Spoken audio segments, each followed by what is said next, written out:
Buenos dias, welcome to the vlog. It is 7:19 in the morning. I'm just waking up right now. I'm gonna have some breakfast and then I'm gonna head off to training, and then we have a little team weight session in the afternoon. So pretty standard day of training. And also in this video, I really want to dive into the topic of why so many players play better in training than in games. So stick around for that.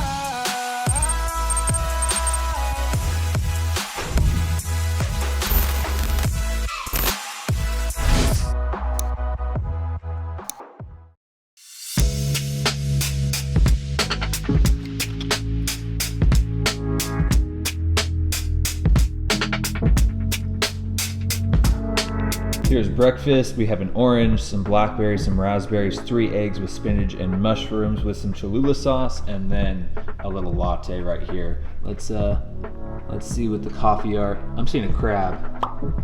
So there we go. Anyway, into the topic of today's video, why you play better in training than in games.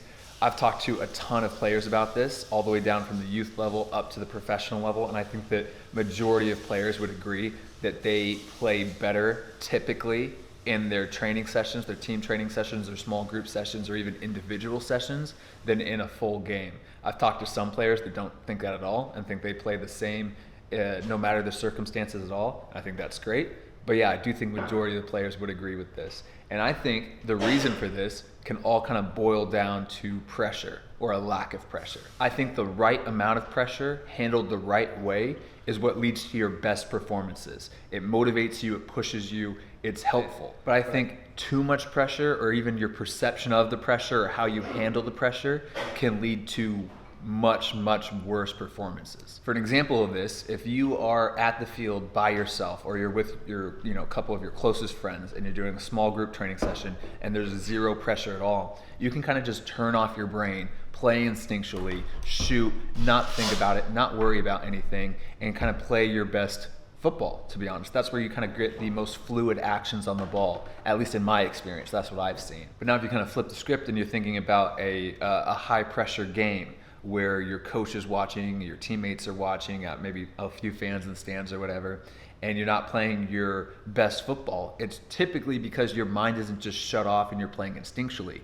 Usually you're overthinking and you have a lot of thoughts racing through your mind about don't mess up, because if you mess up a couple times, you're gonna get pulled from the game, or your coach is gonna yell at you, or your teammates are gonna get upset. So your brain now isn't just shut off and you're just playing instinctually. You start to overthink and second guess your touches, second guess your moves, second guess all the actions that you're gonna take. And I think handling that pressure the wrong way and starting to overthink that leads to worse performances. So typically in higher pressure situations, people who can't handle the pressure the right way typically have worse performances in those situations and have better performances when there's a lack of pressure, when they're training on their own or with a few friends. I have to head to training right now, but later on in this video, I'll talk more about pressure and specifically how to handle that pressure when you're in high pressure situations like in games, and also how to adapt your training sessions so you can get more used to being in high pressure situations. It's been absolutely beautiful in Charleston. Look at this. I think today it's supposed to be like 80 degrees or something. So I've been living in Charleston now for 4 months or so. And I was talking to Mimi the other day and I was saying that I think Charleston might be my favorite city that I've ever lived in. And I've lived in a lot of different cities: Seattle, Portland, Sacramento, Orange County, San Diego, Frankfurt, Germany, Wellington, New Zealand, St. Louis, Missouri, Tulsa, Oklahoma, and like these are places that I've lived, and I think, yeah, this is like probably my favorite. It's right up there with San Diego. The only thing that I think Charleston is missing is having like some like hills or like hikes up, but this is like the low country, so this is just completely just flat, and pretty much highest elevation here is probably like 3 feet or something. But yeah, it's just beautiful. I'm loving it.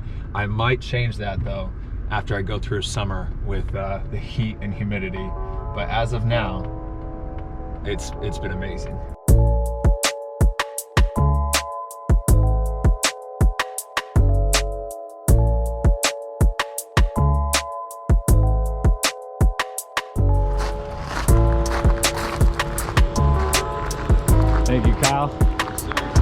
Appreciate it.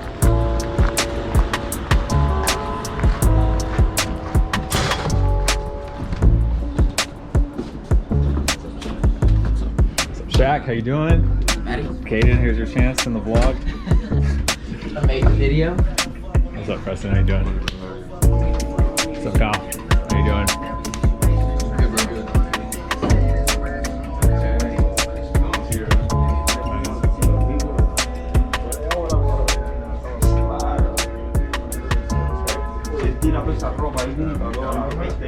Yeah. You like it?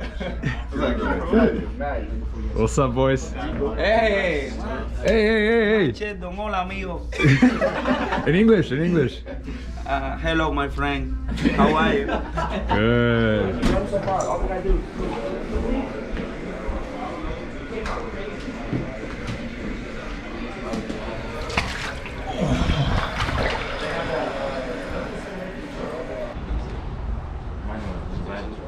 What? Beautiful form, Brett. That means a lot. I hate black cleats. I don't really like them though. I feel so slow. I feel clunky too.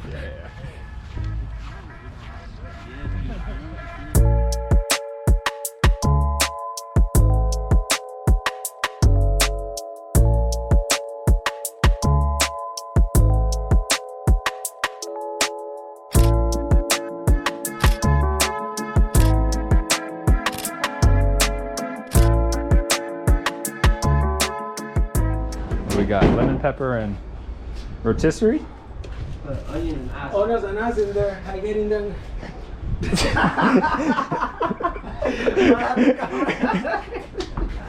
No. That's AJ, onions and ass. Violation. Huh? Zoom out on the video. Just Hey, take your GPSs. Rotisserie. Oh, what's up? How we doing? You still haven't paid me for my video appearance last time. Why do I need to pay you? Because you make money off those things. I don't. I don't make any money. I know that's tax write-off.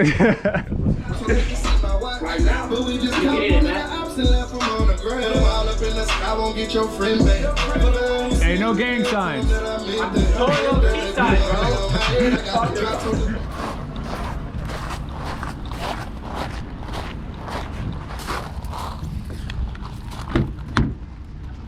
So as you guys saw, after training, we had a little lunch in the locker room, we showered, and then we had like a 30-minute video session just for the defenders. So went in there, watched some video just on our last game when we played New Mexico, and now we have weights. So we drive down to a gym downtown, and that's where we do our weight session. So I just headed there right now. It's like an 8-minute drive, and the workout should be usually like 45 minutes long, and then if it's closer to game, it's usually like 20-30 minutes long. So pretty good.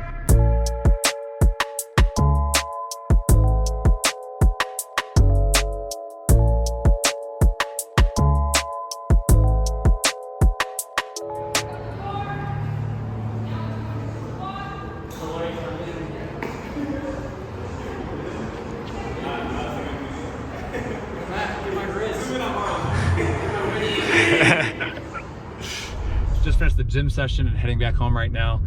Typically we'll work out with weights about 2 times per week, usually Tuesday, Thursday, but it depends. If we have a Wednesday game, then we have to alter our lifting schedule. But usually if we have a Saturday game and only 1 game during the week, then we'll lift on Tuesday and Thursday. And today, since it's Tuesday, today is the harder session. It's a little bit more leg intensive. It's pretty tiring. My legs are kind of shaky right now. It was a hard session. And then on Thursday, it's a lot lighter. It's only about 30 minutes most of the time.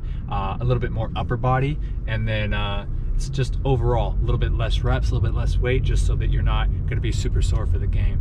I get asked a lot, like, how do you balance a gym program while being in season? And it is, you do want to follow a gym program that progresses, that's going to be, you know, gets you enough work throughout the week so that you are getting a little bit stronger. But at the same time, you have to be smart. If you're a day out, 2 days out from a game, you don't want to be making a push and trying, you know, for heavier weights and have a tough workout so that you're going to be, you know, that your performance is going to be impacted during the game. Or, for example, if your legs are really heavy, or if you're feeling something with your hamstring, again, you got to be smart. You don't want to make a push in the gym during that day. But if you're feeling fresh, your body's feeling good, you don't have a game for 3-4 days, maybe more, then you can have a harder gym session where you might be a little bit sore the next day, or even sore the next day from it as well. And you just have to constantly be listening to your body, asking yourself how it's feeling, if you can make a push, if you need to tailor it back. But overall, you want to stay consistent with the gym program, so you're always, at least working out once a week, even if it's a very light session, just a little maintenance session. And that's honestly how it's done, and that's honestly how most professional teams do it. Anyway, what time is it? It's 2:24 in the afternoon. I'm driving back home right now. Got about 10 more minutes and I'll be home.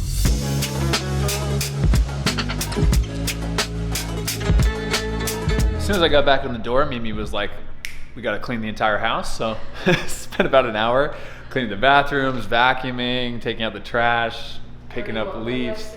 I used Windex this time on the mirrors. So it is now exactly 3:59, almost 4 o'clock in the afternoon. I'm gonna have a little snack. Mimi actually heated this up for herself and didn't want it, so I'll eat this. It's a little peanut stir-fried chicken dish that we had last night for dinner, so this is it. Ton of veggies in there: cabbage, red bell peppers, broccoli, peas. Got some more, rice, and then chicken with like that peanut sauce, cilantro. It's really good. So I'm gonna have this for my snack. I know. I've never used the small plates.